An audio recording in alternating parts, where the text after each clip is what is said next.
Sembung pula geram kataan sedang nak sebut. Disebut farihanul maqbudah tu idza tadayantum ila ajalin musamman maktubah. Itu kan lain. Lepas tu.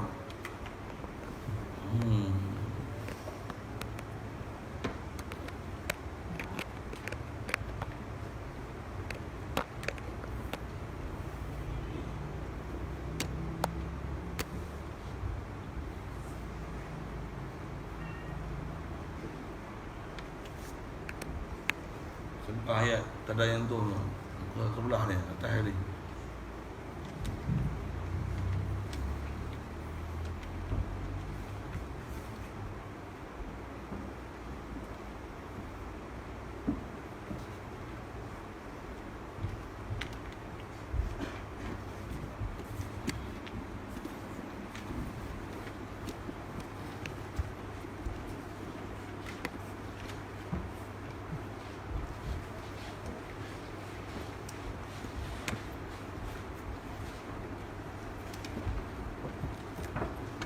Ya.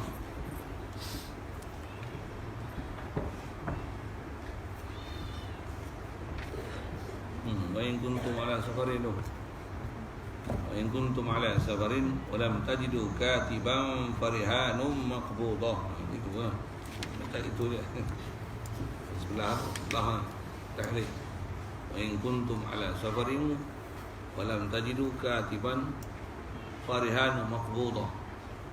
Kalau kamu dalam keadaan musafir, tak ada orang nak tulis pasal bab hutang pun asal persyariatan kita disuruh buat surat untuk mensabitkan hutang tu. Itu pun salah satu daripada persyariatan din. Kalau hutang ni sebaiknya ditulis. Buat apa? Pembuktian memang hutang tu memang berlaku. Baik. Kenapa nak sebut rahnun ni? Sah rahnun. Baik.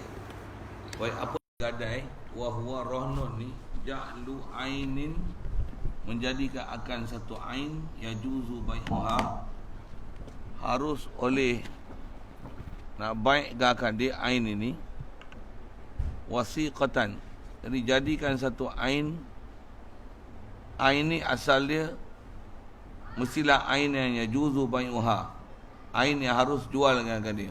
Maksudnya mestilah ain yang sah untuk dijual beli. Jangan ain yang tak sah jual beli.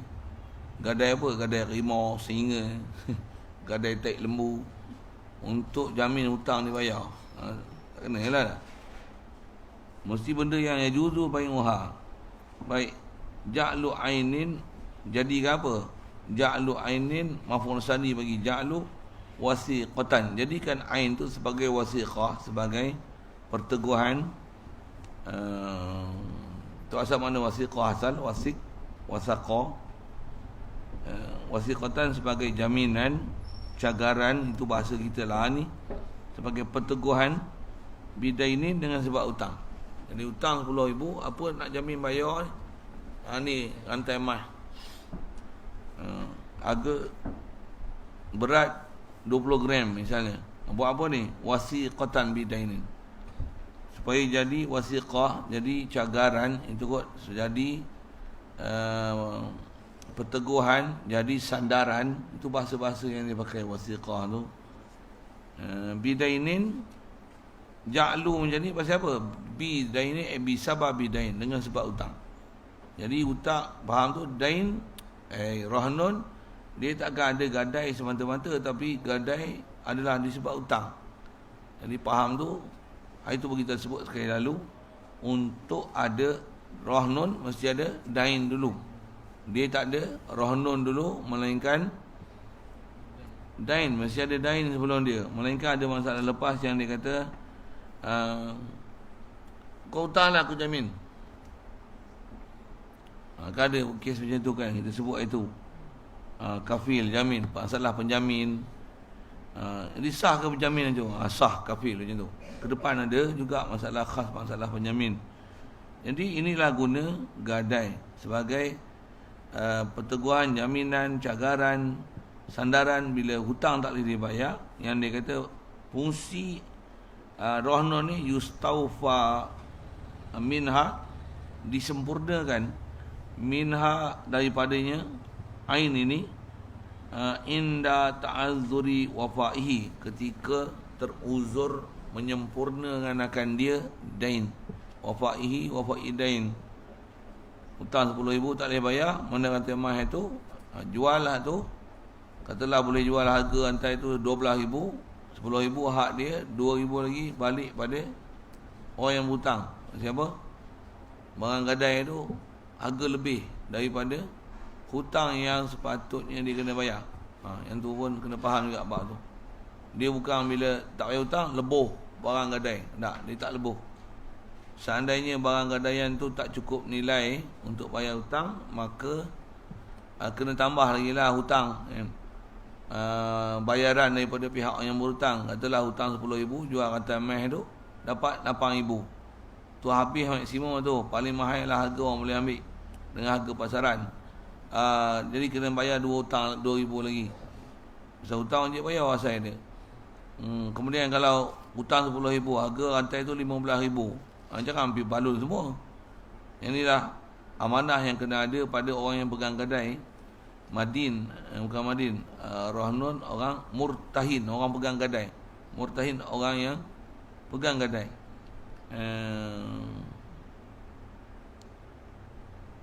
Apa nak sebut, orang yang pegang gadaian dia naklah amanah dari sudut harga barang gadaian tu. Kalau dengan sebab dia jual tu lebih 15,000, hutang 10,000, wajib 5,000 tu dipulangkan. Siap. Pasal dia wasiqatan bidain yang yustaufa minha, maksudnya sempurna ni. Kalau hutang tak ada, ambil pada dia. Kalau lebih, bagi balik pada tuan.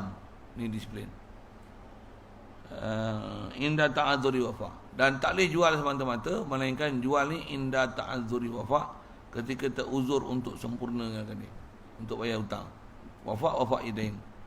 Jadi hutang tak boleh bayar, barulah barang gadaian itu dijual. Dan ayat dia jual, bukan lelong. Apa beza lelong dengan jual? Lelong ni kalau bagi buah pun murah pun jual tak? Tak. Dia mesti dijual dengan harga qimatul balad.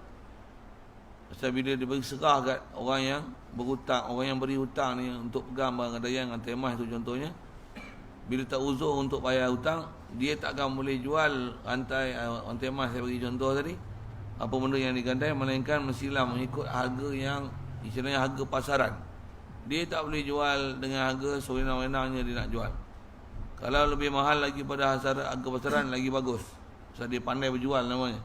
Tapi tak boleh menjual dengan ribun fakhish, rugi yang keji. Patutnya rantai tu 10,000, dia jual 2,500. Allah gila jual. Macam berlaku kat Penang tu lah. Tanah tu sepatutnya dengan rumah banglo sebiji kena jual apa? 8 juta. Untuk jual kat Lim M apa? 2.5 juta, 2.6. 25 juta, 2 juta lebih kan? 8 juta jual 5 juta. 8 juta jual 2 juta macam. Adik-adik ya. Mesti ada something wrong tu. Tapi dibebaskan daripada perbicaraan. Sikit isu tu. Apa tujuan nak cerita ni? Tak boleh jual sewenang-wenang. Salah tau. Dalam perundangan sivil salah. Apa lagi syarat? Siap. Itulah rahnun. Semua saya sebut dah itu gadai yang ada dalam masyarakat kita ni. Kita nak gadai bawa wang kemas dulu. Itu memanglah pasal dia takkan nak bagi hutang melainkan kena ada barang gadaian kan. Dia dah bagi syarat itu. Macam mana pun bila katalah bawa ratus rantai timbang, katalah nilai dia gram tu suku harga pasaran katalah 20,000, dia tak bagi 20,000. Dia akan ada angka lah, misalnya saya akan bagi setakat 70% saja daripada nilai. Jadi kalau 70% harga rantai tu katalah 20,000, sepatutnya emas tu 20,000. Kalau 70% daripada harga emas tu 10% 7,000, 14,000. Jadi dia hanya boleh hutangkan kita 14,000 saja untuk menerima gadaian rantai emas tu. Boleh, tak ada masalah. Tapi janganlah ambil gadai lu tu hutang. Apa kaedah dia? Dah bawa wang kemas tu, tulis dokumen apa siap. Okey, sekarang kami hutangkan ke awak 14,000 ya. Tak ada tangan dokumentasi apa. Itu model lah ni semua. transfer, nombor akaun, masuk. Money transfer. Jelas macam tu lah selalu. Transfer. Okey. Ni dah terima sekarang 14,000. Sekarang awak berhutang sah dengan kami sebanyak 14,000. Sekarang ni barang gadaian tu, sekarang kami ambil je. Ni barang ni sebagai gadaian je. Betul? Setuju? Okey. Barang ni berapa gram, timbang. Kalau kami ambil gambar sebagai bukti barang rupa lagi mana. Contohlah kan. Lah ni semua teknologi ada, gunalah untuk keselamatan daripada mengelakkan penipuan apa. Itulah tujuannya. Tujuan berhutang dengan tulis catat nama saksi siapa yang ni, dua orang lelaki pula saksi apa. Tujuannya siapa? Supaya mengelakkan penipuan tu lah kan. Jadi bila kita barang kedai, saya kata dia masa bila bagi barang kedai tak melopong kita. Ambil gambar, cik. Okey, ni gambar, ni sini file tu. Siap. Kalau nak bukti lah, pergi bukti sistem dekat mahkamah, bayarlah duit sistem. Siapa bayar? Duit sistem. Orang hutang lah bayar pasal dia hutang. Jadi hutang bayar tu bukan bayar ambil faedah, bukan orang beri hutang ambil faedah di atas dia beri hutang, tapi yang ni proses dokumentasi yang terpaksa ditanggung untuk sepihak kan ni. Jadi wasiqah pun atas dia. Tambah pula barang kemas ni nak simpan kat mana? Kat peti besi. Sewa peti besi bank sebulan RM20. RM20 bayarlah, aku bayar. Barang kemas hang. Boleh. Yang tu yang nak faham dalam bab ni. Faham tak mana? Tang kata tetap orang beri hutang tak mengambil faedah daripada hutang yang diberi. Jadi bayaran-bayaran yang dikena disebabkan bayaran kerana nak jaga barang gadaian tu. Bukan barang yang bayaran tu disebabkan hutang yang ada. Boleh? Contoh, faham? Yang kita nak bicara yang kullu qardin jarra manfaatan tu, ni apa-apa bahasa diguna interest, apa bunga, apa bahala adik-beradik tu. Sekarang bahasa yang dipakai adalah charge perkhidmatan. Interest tu kurang kan, orang kedai dah riba. Apa dia? Charge perkhidmatan apa? Perkhidmatan apa nak mak yang dengan perkhidmatan? Perkhidmatan. Kalau perkhidmatan tu ialah perkhidmatan bank ni, memang dia ada peti besi dia bubuk. Kita hutang kat bank, dia simpan. Jadi dia simpan di peti besi tu cas perkhidmatan menyimpan barang kemas kita dengan kita menyewa satu peti besi dia sebulan RM30. Kena bayar. Boleh? Yang tu betul lah bayar perkhidmatan. Cuma perkhidmatan tu bukan di atas cas hutang. Cuma bank sekarang hamba tahu dia buat ada. Dengar, kita hutang RM10,000, dia bukan cas di atas peti besi harga RM30 tu. Katalah kita tadi barang kemas saya sebut 20 gram. Kalau 2 kilogram pun peti besi RM30 tu cukup. Saiz dia muat kan. Dia muat. Jadi sepatutnya sebulan hutang RM10,000 pun cas perkhidmatan dia ialah RM30. Pasal peti besi tu sewa dia RM30. Kalau hutang RM100,000 pun peti besi dia cas RM30 juga. Pasal apa? Peti besi yang sama. Tapi tak berlaku lah ni macam tu. Dia buat macam mana? Barang rahnu memang rahnu, tapi cas di atas hutang. Contoh, katalah angka contoh, tapi tak adalah berapa persen macam ni selalunya. Cas 10%. Cas 10% daripada hutang. Bukan harga peti besi. Di cas tu di atas hutang. Jadi sebulan kalau RM14,000 tadi 10%, kalau slow 10% apa? 140. 100% 14. Ya dah. 140. Minta RM140. Tapi tak adalah bank ambil 14% kan. 10%. Jadi dia ambil cas perkhidmatan tu di atas hutang. Kalau RM14,000 dia ambil yang tu. Kalau hutang RM100,000 dia ambil 10%, maksudnya RM10,000. Kalau kata 10,000 setahun dia ambil RM10,000. Hutang RM100,000. Kalau daripada hutang RM10,000, 10% dia ambil setahun RM1,000. Apa benda ni? Dia cas perkhidmatan tu, cas dia atas hutang, dia atas amount hutang. Sepatutnya cas perkhidmatan lah. Dengar sekali lagi sebut. Ni kena faham betul-betul ni. Budak hangpa kena kencing esok, kenapa bodoh. Hangpa tak faham. Dia orang berbual ayat Islamik, Abdul Khattab Islamik dah. Dengar Islamik itu mana? Kalau hutang 100,000,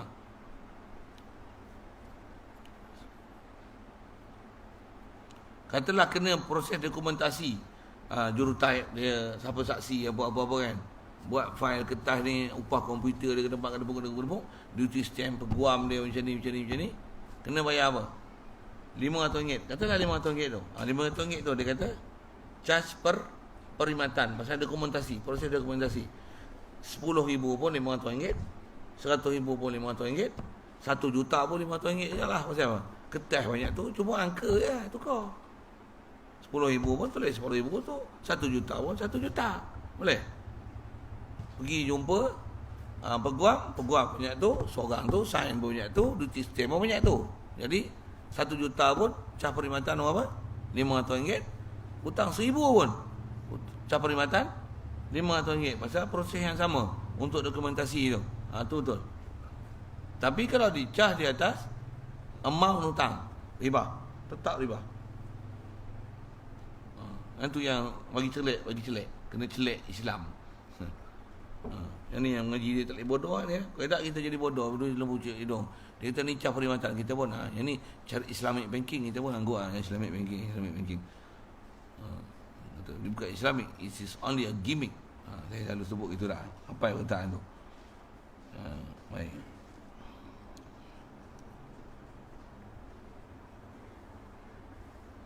Apa nak sebut? Jadi situlah gadai masalah.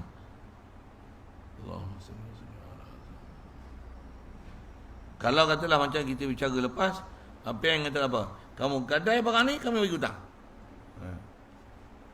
Kita jumpa masalah tu dah, itu dah. Kau gadai emas ni, kami hutang. Dia ambil gadai lu, tu dia bagi hutang. Dia kata tak apa, pasal darurah. Yang tu kot boleh. Tapi bodoh tak? Betul tak? Siapa? Masuk depan lah. Teknikal aja sikit. Buat ni, transfer dulu. Barang kemas pun kat dia dah. Bagi hutang tu masuk dulu. Transfer dulu.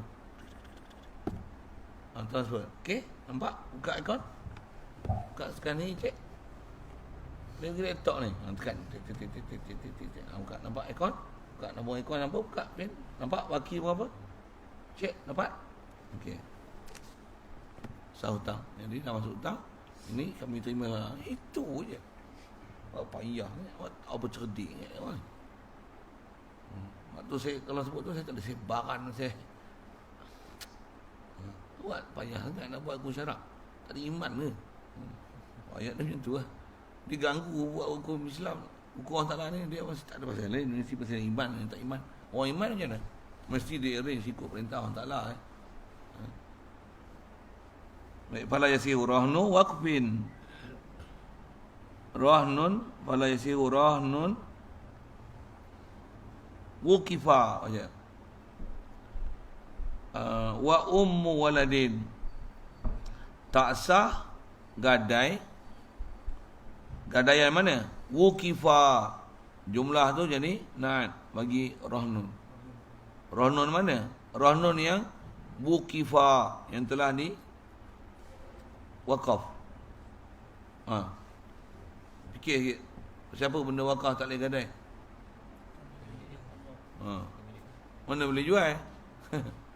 Kita dah gadai, kita dah wakaf dah tanah 10 ekar ni untuk buat pondok. Okey. Gadai ni, untuk kita pun hutang 100,000. Ni cakaran dia apa? Geran tanah yang saya telah wakaf untuk buat pondok. Tak boleh. So bila wakaf, esok tak boleh bayar hutang, tanah tu tak boleh nak dijual. Siapa? Harta wakaf dah. Okey, bab wakaf ada bab wakaf lah kan. Tapi nak sebut benda ni tak sah. Pasal apa? Pasal kalau teruzur nak bayar hutang nanti, tanah yang telah diwakaf, dia wakaf benda yang tak boleh dijual beli. Dia dah kembali milik orang Ta'ala. Memang semua milik orang Ta'ala, tapi milik idhafi tu tak boleh. Milik hakiki memang milik orang Ta'ala. Kat kita pun walaupun tak wakaf tu milik orang Ta'ala, tapi ada milik idhafi kat kita, sah tasarruf untuk jual, untuk beli. Tapi bila wakaf dia jadi milik hakiki orang Ta'ala, milik idhafi teruzur lah nak boleh apa-apa milik idhafi. Tak boleh. Pasal apa? Pasal bila wakaf maksudnya dah hentikan balik wakaf tu ke orang sana, tak ada siapa boleh campur tangan. Tu yang nama wakaf tu, pasal wakaf tu maksudnya berhenti. Berhenti apa? Berhentikan untuk ada tamalluk di pihak idafi makhlukat. Mana tu kot bahasa dia tu, sedap tu bahasa tu. Menghentikan tamalluk idafi makhlukat tak ada. Tak boleh lah, tak uzur lah. Itulah masuk wakaf kan. Wakaf dengan mana? Berhenti. Baca Fatihah ni wakaf, maksudnya berhenti. Berhenti apa? Berhentikan daripada ada apa-apa untuk tamalluk kepada baina makhlukat. Balik pada Malikul Muluk. Sikit bahasa-bahasa macam tu kan. Jadi tak sah rahnun yang wukifa, baca wukifa. Naat, jumlah tu naat bagi rahnun. Jumlah yang tu dia nak kira macam naat. Kalau baca itofat apa dia tak sesuai tu. Nak baca rahnu waqfin tak boleh. Rahnun yang wukifa. Kalau hamba rajin perhati kitab tu mungkin nahu pun faham, hamba boleh perhati. Lepas tu mungkin banyak guna ibarat naat, dia gunakan jumlah.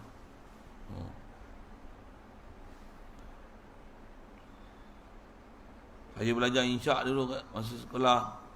Masa duduk sekolah Arab dulu lah kan. Bukan sekolah Arab sini kan. Boleh jadi cerdik insya' tu pasal macam ni. Baca kitab, macam ni uslub kitab. Kita buat ayat, buat insya' menggunakan uslub yang kita jumpa dalam Quran kitab. Datang kan, nak buat insya', buat naat macam mana? Datang alif lam lagi. Datangkan dengan jumlah. Jumlah pula ada bina majhul, ada bina ma'ruf. Itu yang kita buat insya' pemeriksa kata. Yang ni bukan insya' hafal, ini insya' buat sendiri. Tahu. Yang ni insya' putus step saya. Tulis ni. Tahu. Lepas tu saya ajar dia orang insya', saya bukan ajar macam orang lain ajar insya'. Bagi insya' lah, insya' multi function, multi maudhu'. Hafal satu insya' ni, main tajuk apa pun boleh, tukar tajuk tukar tajuk, tukar perkataan ni, tukar. Kalau solat jadi solat, jadi zakat jadi zakat, haji tukar haji. Tak saya jumpa itu insya' magic orang ni. Apa macam tu kan, padan lah. Memang macam tu, mak kata banyak. Stam macam tu juga. Insya' magic juga. Kita macam mana? Ngaji nahu, kita magic boleh buat insya'. Kita kan insya' magic. Kita magic boleh buat insya'. Punca saya apa? Ngaji kitab boleh sebenarnya. Boleh. Saja syarah waktu sikit. Rahnun wa ummu waladin. Dan tak sah rahnu ummi waladin. Baca gitu, Fat. Tak sah rahnu ummi waladin. Yang tu kita baca dengan idhafat pada rahnun. Ni pertemuan dia punya i'rab macam ni. Dia pelik ada orang. Orang India. Tapi i'rab dia betul. Dia menulis bukan dengan zauq Arabi, tapi uslub Arabi. Orang Arab nak baca pun susah. Tapi kita bila faham uslub, kita boleh baca kita dia. Satu orang Arab dia boleh perasan tau. Yang ni orang Arab tulis ke orang Melayu tulis? Kata orang bukan Arab tulis, ajam tulis. Siapa? Dia boleh faham zauq. Tulis tu. Tulis. Kata dia, nahu ni betul. Tapi kami tak pernah biasa tulis macam ni. Nahu ni betul. Hamba ngaji nahu, hamba memang boleh faham perasan sangat tu. Boleh faham tak? Tak boleh lagi. Belum lagi. Ngaji lama lagi. Jadi umur walad tak boleh gadai. Biasa belajar. Siapa umur walad tak boleh? Umur walad ni siapa? Hamba perempuan yang tuan dia beli dan pakai tu mati lah. Dan bunting dapat anak. Anak tu sama ada dapat beranak betul ataupun dapat tahap bunting sekalipun gugur. Satu hamba tu dipanggil, hamba perempuan tu dipanggil umur walad. Umur walad tak boleh nak dibuat gadai. Siapa? Umur walad dia tak boleh dipindah milik, tak boleh jual beli. Tak boleh jual beli. Mati sayyid merdeka. Umur walad.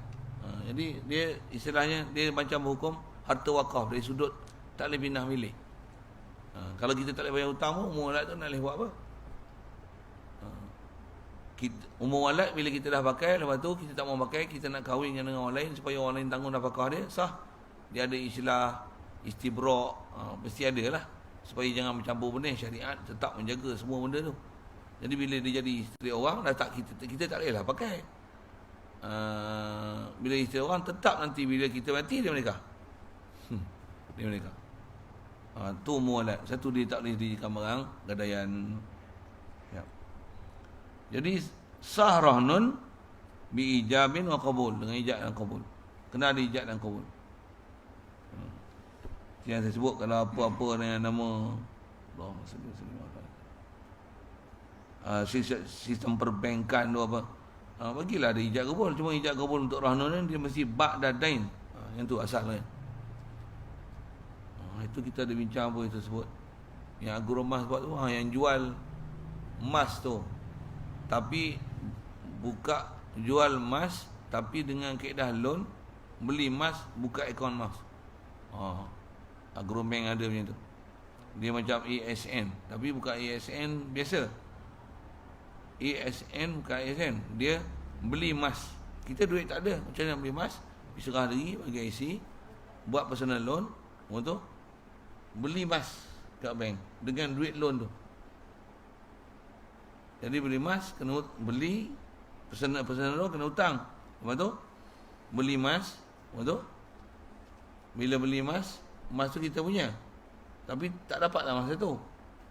Emas tu apa? Biarkan kat bank. Jadi kita beli emas akan bank akan gunakan emas tu untuk perniagaan dia lah. Jadi yang loan tu kena bayar riba, yang emas tu kita akan dapat untung. Macam? Okey tak? Ni lah package bank-bank lah ni. Agromas ada, agrobank macam tu. Bank asal pun ada ya.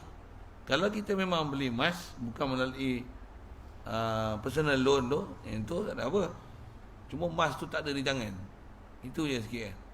Tapi kita taklah ambil loan. Yang ni dia beli emas tapi melalui kita personal loan dengan dia. Apply loan dulu. 100,000 beli emas. Jadi duit kupang apa pun tak nak. Jadi bayar tu nanti kena bayar. Bayar apa? Bayar riba dengan sebab loan kita hutang. Tapi setelah tempoh matang 15 tahun, 20 tahun, macam mana? Kita boleh ambil emas tu, sama ada nak ambil emas ataupun nak ambil duit. Ramai orang tertarik hati tu. Macam nampak beli emas, emas takkan harga turun punya. Dia bukan, dia tak nampak dia nak riba dengan loan tu. Ni penipuan bank. Kaki kecil juga bank dia.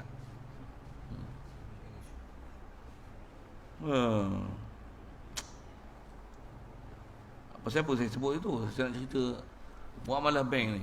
Bank ni memang kerja gitu ni. Sepatutnya bank-bank menjadi kerajaan yang pegang. Bank-bank ni sepatutnya dia tak ada bank-bank yang selain daripada bank kerajaan. Bank ni mesti urusan kerajaan. Keuangan yang kukuh besar kat dia. Lagipun sepatutnya bank kerajaan ni dia bukan berfungsi untuk dia mencari kekayaan daripada rakyat.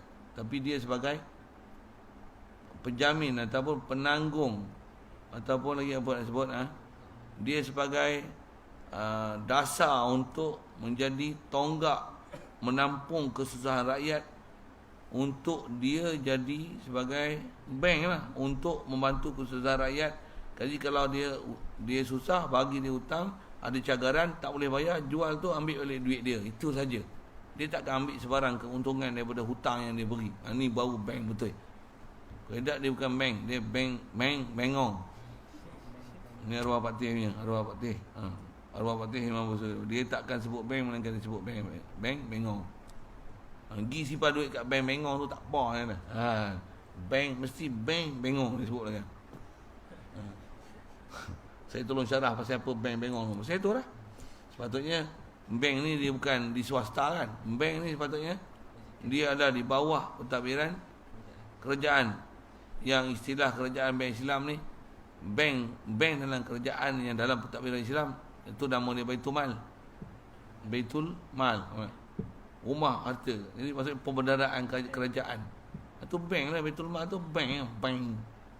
Power bank maksud apa? Dia perbendaraan power. Tu power bank. Perbendaraan tenaga kan. Tak cukup bateri habis. Macam mana? Power bank. Awak bank tu apa? Perbendaraan. Ambil dia sebagai supplier. Kan? Jadi kita tak ada duit macam mana? Pergi kat bank. Bank ni apa? Baitul Mal lah. Ini satu kaedah Islam kita Baitul Mal. Satu tak ada masalah. Jadi Baitul Mal pula memang di bawah kerajaan. Kerajaan ambil riba, kita katok kerajaan tu. Kenapa? Menindas. Patutnya kau susah, kau duit banyak, bagi kat kami ni, kau bukan nak dapat untung. Kerja kau pun bukan untung. Untung bukan untuk kau pemegang amanah untuk urus saja. Boleh faham saya cakap apa? Saya ajar secara tak langsung ni, saya ajar urus bank ni. Patutnya itu urusan bank Islam. Ini bank Islam, dia tak ada duit, dia nak buat bank untuk daripada bank tu dia nak menjana kekayaan oleh dia. Betul tak semua bank-bank kaya? Macam tolong jawab, dia kaya pasal apa? Tak, dia kaya pasal riba, tak ada ayat lain nak sebut, mesti riba punya. Satu bila dia buat bank, tak ada orang hutang kat dia, macam mana? Mampus, tutup. Bank takkan hidupnya kalau tak ada orang hutang. Satu, untuk jadi bank ni macam mana? Dia mesti kena hutang. Dan untuk hidup hutang dia macam mana? Dia mesti ambil riba. Untuk buat riba, saja-saja orang nak hutang bayar macam mana? Dia buatlah modul-modul tu. Modul beli emas tapi kena loan dengan bank, personal loan.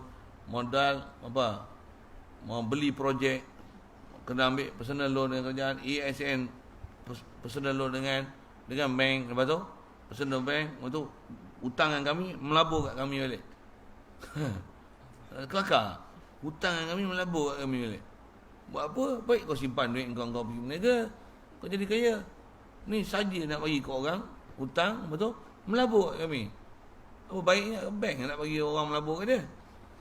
Dia bagi hutang kat orang untuk orang melabur kat dia. Kelakar. Hutang kat saya, hutang melabur kat saya. Tak payah bagi. Baik kau berniaga bagi jadi kaya, lepas tu suka kat orang. Ni baiknya hati saya bagi orang hutang, lepas tu melabur kat saya. Nanti awak dapat keuntungan, tapi awak kena bayarlah. Nampak saya pegang daya siapa? Kita pun bodoh tak mengaji. Bila ngaji pun nak bawa wadahkan. Saya pun bodoh kat dulu, tapi mujurlah saya tak kenal apa-apa muamalah dengan bank ni. Pasal awal-awal main mengaji ni, Tok Guru sebut dah, bank bengong. Aku tahu dah bengong bank. Saya dulu sampai tahap tak ada satu pun akaun bank. Lepas tu jadi susah macam apa? Orang nak transfer duit, susah. Kita nak hantar duit ke orang pun susah. Kita nak simpan duit pun susah. Rumah pula tolak je lekang dinding. Payah. Macam mana? Terpaksa buat akaun bank. Kerja pula ada orang nak masuk duit, kena ada buku akaun kita. Kena juga buka akaun. Jadi tutup buku akaun tu siapa? Dulu ada. Lepas tutup akaun. Siapa? Pasal terkesan dengan ayat Tok Guru. Bank? Bengong. Mahal ngaji dengan Tok Guru ni. Sedap dia tu, ayat dia tu. Sebut bank bengong, tutup Pak. Tawa tu ya dengan bank. Sebut bank bengong. Orang lain lari macam mana? Apa sikit? Bank. Apa sikit? Bank. Apa sikit? Bank. Esok dia bank bengong. Bank bengong. Apa dia tu? Bank bengong.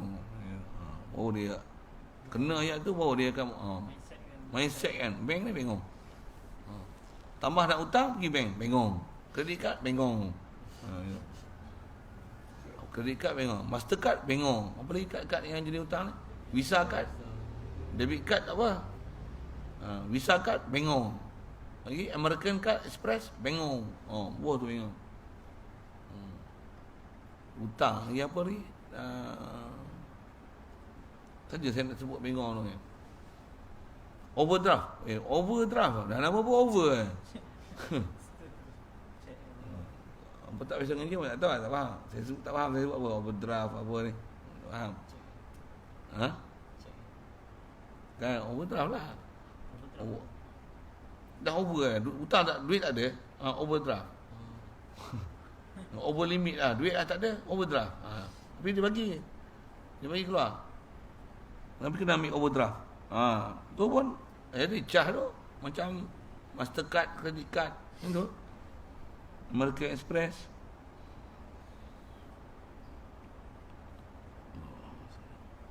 Jadi ijab kabul mesti ada. Jadi faham ijab kabul, dia tak boleh pergi ambil barang ke mana dah. Ni barang kedai anak rampas. Tak boleh. Mesti ada ijab kabul. Jadi maksudnya ada orang yang menjadikan rahnu, dah ada orang menerimanya. Contoh kata dia, contoh ijab kabul, jadi ka rahan tu aku gadai, wartahan tu aku terima gadai. Sah mana? Siap. Dan wa yushtaratu ma marra fil bai', dan disyaratkan barang telah lalu dalam bab. Ma marra ni apa? Murtahin ni mestilah ahlu tasarruf. Rahin pun mesti orang yang menggadai pun, dah orang terima gadai mestilah sah tasarruf. Maksudnya dia baligh, aqil, dan dia bukan muflis, bukan safih. Tu ma marra min Pak Baik dulu. Ada pelajaran kena ingat dia. Bukan susah pun, sikit je sebut. Ni apa? Mesti dia mutlaqut tasarruf. Mutlaq tasarruf macam mana? Dia baligh, bakal, dan bukan safih. Dia bukan safih, bukan mahjur bisafahid. Itu istilah fik dah. Bukan orang yang ditahan harta dengan sebab safih, dengan sebab bodoh dia. Dia jenis loko je. Barang ni gadai ya. Gadai lah.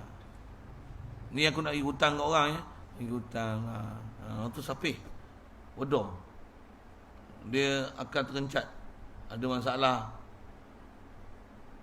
ada cedera fikiran lah kan. Yang tu dia panggil safih. Memang ada manusia macam ni.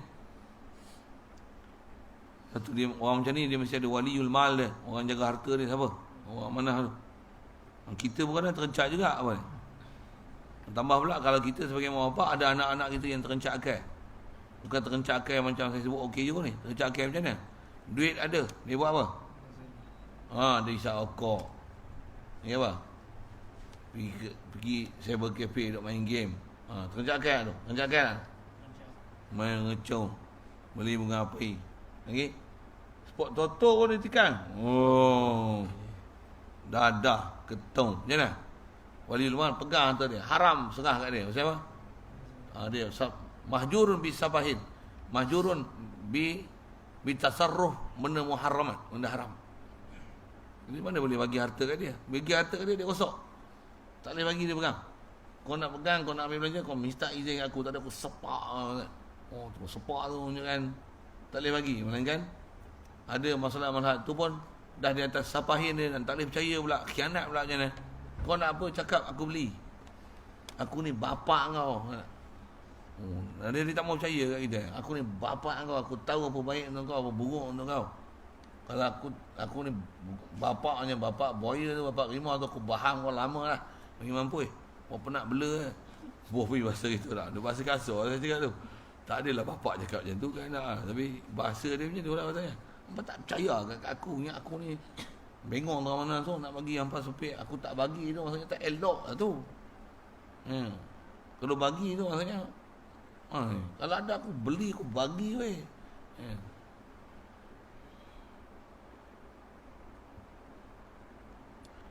Jadi wa yushtaratu ma marra fil bai'. Apa dia ma marra fil bai'?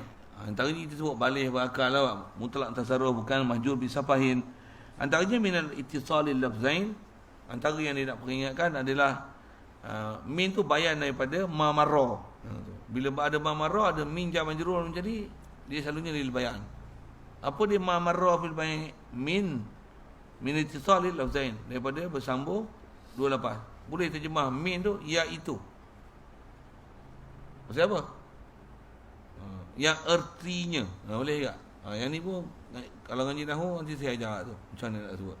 Nak ambil terjemah tu. Memanglah terjemah jar majrur daripada bersambung lafaz. Memanglah memanglah jar majrur terjemah itulah. Tapi nak cerita apa? Min ittisalil lafzain. Nak menjelaskan apa dia ma marra fil bai' tu. Iaitu ma marra tu apa? Min. Iaitu ittisalul lafzain. Walaupun sebut min, ambil erti dia tu iaitu. Pasal dia nak bayan dengan ma marra. Boleh.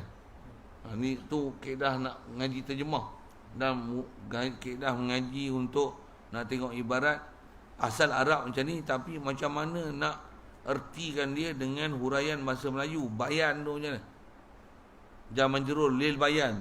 Lil bayan tu untuk tunjuk macam mana? Macam mana nak ertikan dia? Iaitu. Dia serupa macam mana antafsiriyah.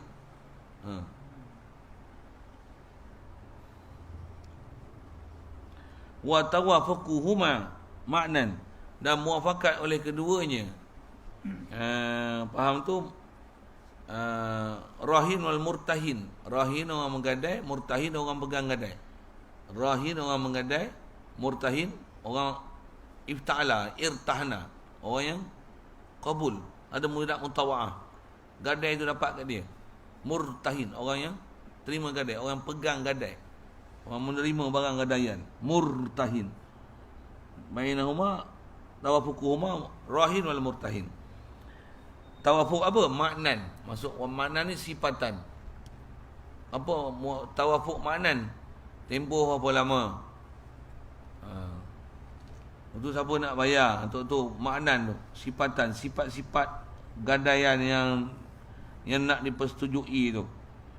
Wayati huna khilaful muatati. Dan datanglah kata dia di sini, huna ni pirah ni dalam bab gadai ni kita belajar dah awal dulu dalam bab jual beli. Apa dia? Wayati khilaful muatati, oleh khilaf muatah. Apa muatah ni? Atah. Asalnya atah kan? Ta'atah. Mu'atah. Atah yu'ati mu'atatan. Tu. Atah. Roma yurami muramatan. Tu. Macam fa'ala yufa'ilu mufa'alatan. Daraba yudaribu mudarabatan. Ni. Amala yu'amilu mu'amalah. Nakaha yunakihu munakaha. Ikut tu lah. Ni ata yu'ati mu'atatan. Mu'atah. Apa nama atah? Beri, memberi. Atah yu'ti, i'ta'an, memberi. Mu'atah, beri. Unjuk. Mbak hutang. Tak sebut apa-apa pun. Mula sujud tu betul. Jadi mu'atah dia takkan mu'atah saja tak. Mesti sebelum tu dah ada muamalah dah sujud. Okey. Ni. Okey. Ni.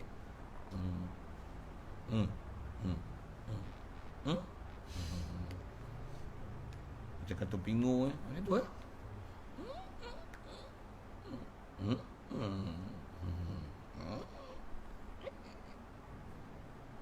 kadang ngajar macam tu senang ni. Saya budak dekat Libur saya ngajar macam tu lah ni. Bisa buat yang tu. Yang mana tengok buat beban je. Saya buat ngajar buat bisu. Tulis.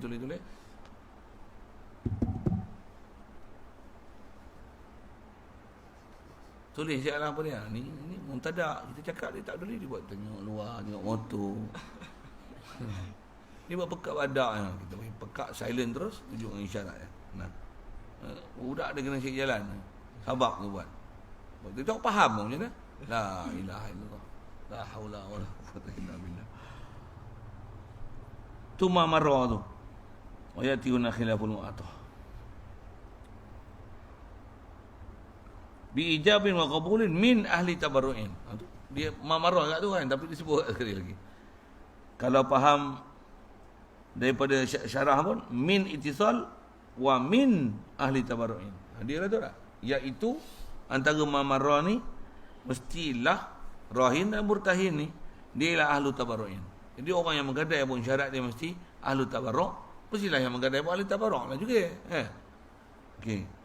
Jadi fala yarhanu waliyun aban kana au jaddan au sabiyan au hakiman mala sabiyyin wa majnunin kama la yartahinu lahuma. Okay. Jadi masalah itu pun kita ada bicara masalah nak beri hutang ni. Pasal jual beli apa tak ada masalah, tapi orang yang nak buat gadai tu sendiri, dia sendiri mesti ahli tabarruk. Jadi waliul mal tak boleh menggadaikan harta kanak-kanak. Waliul mal tak boleh menghutangkan harta kanak-kanak perwalian dia. Pasal apa? Salah tu istilahnya khianat. Pasal dia hanya pemegang amanah untuk urus. Dia tak boleh nak menghutang dengan orang. Melainkan disebut itu qadi atau khalifah. Hutang dengan orang kan. Yang syaratnya hutang tu boleh dibayar kan. Lepas belajar tak? Ada ingat? Ada kan? Melainkan ada kes-kes darurat. Boleh. Kalau tak darurat tak boleh juga tak? Kalau qadi boleh dengan tak apa darurat. Kalau waliul mal ada kalau masalah darurat. Wah, pelajaran kena ingat tu. Kalau ingat semua macam ni. Orang hampa cerita fake esok orang ternganga dengar. Hui, dia ni ingat sungguh kita. Memang best sebenarnya. Pelajaran ni kalau ingat, hampa masuk parlimen, bupilah parlimen. Tak payah parlimen lah. Hampa ngajar orang dengar, dia ni fakta semua dalam kepala. Satu fakta ingat, lagi apa? Nak proses pula, nak campur semua tu nak sebut balik. Kadang-kadang masa ngaji ingat, lepas tu nak recall balik apa benda dah belajar tu. Itu yang ngaji kena telaah, muzakarah. Sambil-sambil duduk kat pondok je. Sebut ni, tak ingat belajar Pak Rohano ni. Tak ada ingat, tak ada. Ustaz kata apa? Cagaran, perteguhan, jadi ya, ingat bahasa Melayu pun jadi sebenarnya. Mahal tu. Bahasa tu. Pasal nak pergi cari bukan senang. Kita nak terjemah apa? Wasikotan nak terjemah apa? Lepas tu yang kalau kerti Arab tak kerti Melayu pun tak sampai maksud. Pasal tak faham wasikoh tu pun dia.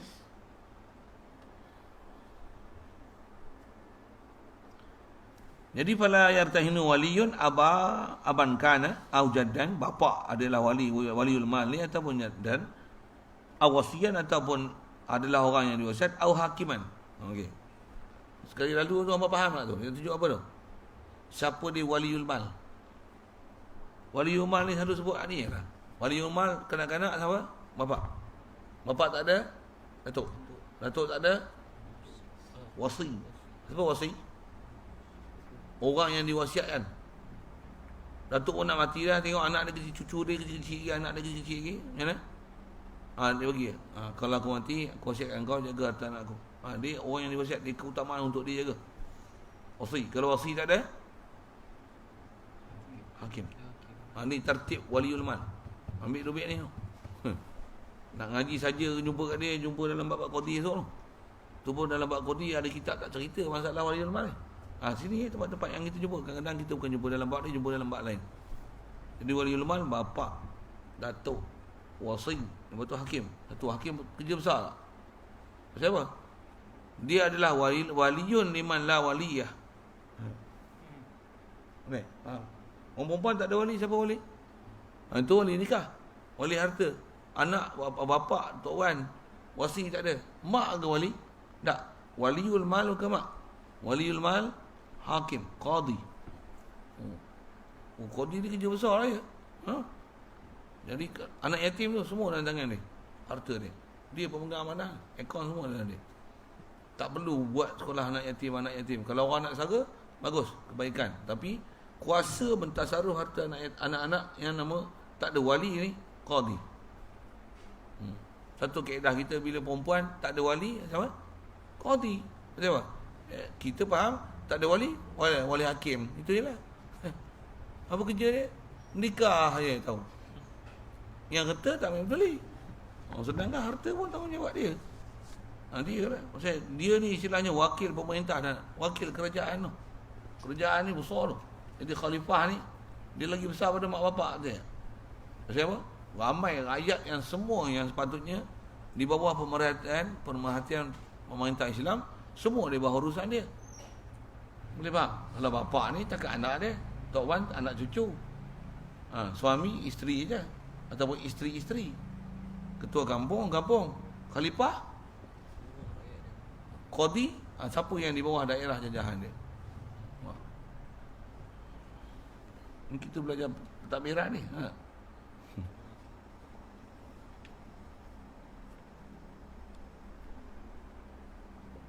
Jadi dia tak boleh wala yarhanu mala sabi, harta kanak-kanak, wa majnun, kama la yartahinu lahuma, seperti mana dia tak boleh terima barang gadaian lahuma bagi pihak keduanya. Istilah dia buat gadai satu, dan dia terima gadai dengan mana dia bagi hutang untuk dia terima barang gadaian tu. Tak boleh. Melainkan orang yang kita sebut itulah lepas belajar. Illa li daruratin. Tu sekali lagi disebut. Ni ulangan pelajaran ni. Tu tak faham itu, faham ini. Itu tak faham, ini pun tak faham. Bila nak faham? Satu kadang ngaji tengah dulu, kadang nak faham tu memang kadang ada susahnya.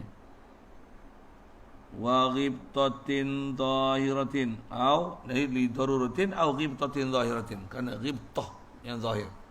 Apa pula ghibtah ni? Ghibtah ni untung lah, mudah terjemah. Untung ataupun benefit, yang putih sama tak? Ada keuntungan yang nyata. Maksudnya dengan sebab dia bagi hutang ni, Di gadai ni akan ada satu keuntungan besar ke depan. Keuntungan apa? Bukan keuntungan peribadi, keuntungan nisbah. Kalau saya pegang harta kat anak, dia akan dapat satu keuntungan besar esok apa dia? Harta ni akan jadi mahal, berharga ke? Yang tu masalah tu tak apa. Untuk ribtah. Fa yajuzu lahu ar-rahnu wal irtihanu, maka haruslah lahu waliyul mal, lahul wali, waliyul mal tadi. Rahnu boleh gadai, dan wartihanu dan boleh pegang gadai. Ka'yarhana alama yaqtaridu lihajatil mu'nati liyuwaffa ma yantaziru minal ghillati aw hululid daini aw ka'yartahina alama yuqriduhu aw yabi'uhu mu'ajalan li daruratin nahbin aw nahwihi liluzumil irtihan hina izin. Apa? Cukup dulu. Besar tu dia sebut tu, panjang. Tak agak sikit ni. Ada soalan?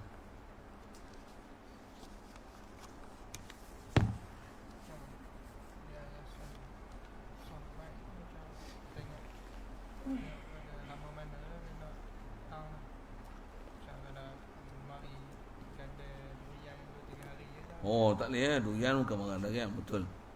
Jadi barang sah ma yasihu bai'uha dah. Memang asalnya benda ma sahha bai'uhu sahha rahnuhu. Tu asal kaedah. Ma sahha bai'uhu sahha rahnuhu. Barang yang sah jual beli, sah gadai.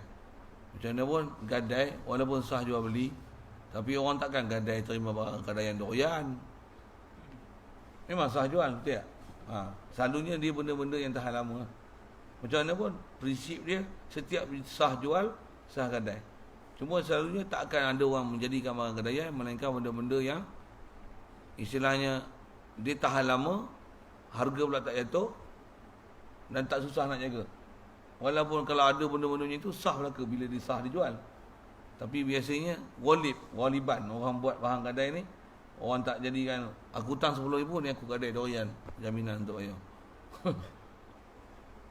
3 hari senyum kawan tu. Habislah busuk asam. Macam mana habis gadaian. Jarang ada orang buat gadaian tu. Walaupun dari sini boleh, kebolehan ada. Itu tadi situ tak? Ma yasihu bai'uhu tu. Memang dia ma sahha bai'uhu sahranahu. Sahha rahduhu. Tapi galiban orang tak akan jadikan rahnu, melainkan dia ma baqiya, benda yang boleh kekal, ataupun ma sabata fi zamanil tulis zaman yang tawil, masa panjang. Jadi masa panjang pula tu dia tak susut nilai. Kalau tanah makin lama makin mahal, rumah makin lama makin mahal, kereta makin lama makin murah, lembu makin lama makin banyak. Orang gadai halunya benda-benda yang berkembang. Emas makin lama makin berharga. Satu, kalau hamba cerdik ada duit, jangan beli benda-benda yang menyebabkan susut nilai. Ada duit buat apa? Beli benda-benda yang mahal. Beli apa? Yang dia akan naik, tanah. Beli apa? Rumah. Beli emas. Jangan beli kereta. Hari ni beli 500,000, esok hamba jual dengan 250,000. Separuh habis. Siapa? Cukai income tax, anu check, tek, pap habis. Jual balik. Walaupun tak cala, tak kosek, tak usik, tak start enjin lagi. Beli hari ni, jual balik. 500,000 jadi 200,000. Lepas tu jangan beli kereta. Kereta nak pakai, beli. Tapi jangan jadikan dia harta simpan. Aku nak beli kereta banyak-banyak, tak simpan. Sama hal kereta ni. Tak nak. Setiap hari melalui proses perebutan. Semua benda reput. Tapi tanah makin mahal. Rumah makin mahal. Saya ingat arwah ayah beli rumah. Ni beli rumah tingkat rumah. Rumah merpati ke? Rumah apa? Rumah flat tu. Flat zaman ayah saya beli berapa lah? 25,000. Tengah pekan KL tu. Taman Jugra. Ingat je rumah tu. Rumah tu bila saya dah besar ni pun ayah meninggal apa. Bagi sewa pun renovate sikit je. Sebulan berapa? 450. Sewa. Orang duduk 20 tahun dah. Dah sewa, tu nak jual pula. Jual harga terakhir harga itu jual. Saya siapa duduk keliling Cak Yanu Ali mana dah duduk. Jual rumah tu. Harga 85,000. Itu rumah. Walaupun rumah tu kalau ikut nak luput tarikh lah. Tengok rupa pun macam laih lah. Tapi mahal oi. Pasal duduk tengah pekan, KL lah tu. Nak beli benda macam tu. Kalau ada duit lah. Duit apa pun tak ada ni, buat apa? La ilaha illallah. Bagi dapat iman lah, dapat apa? Bismillahirrahmanirrahim. Allahumma nur qulubana min nur hidaytika kama nawwarta al-ardha min nur syamsika wa nawada bi rahmatika ya arhamar rahimin. Warzuqna fahma nabiyyin wa hifdzal mursalin wa ilhamal malaikatil muqarrabin wa sallim tasliman ala jami'il anbiya'i wal mursalin. Allahumma salli ala salatina ala sayyidi makhluqatika sayyidina Muhammad wa ala alihi wa sahbihi wa sallim ala ma'lumatika wa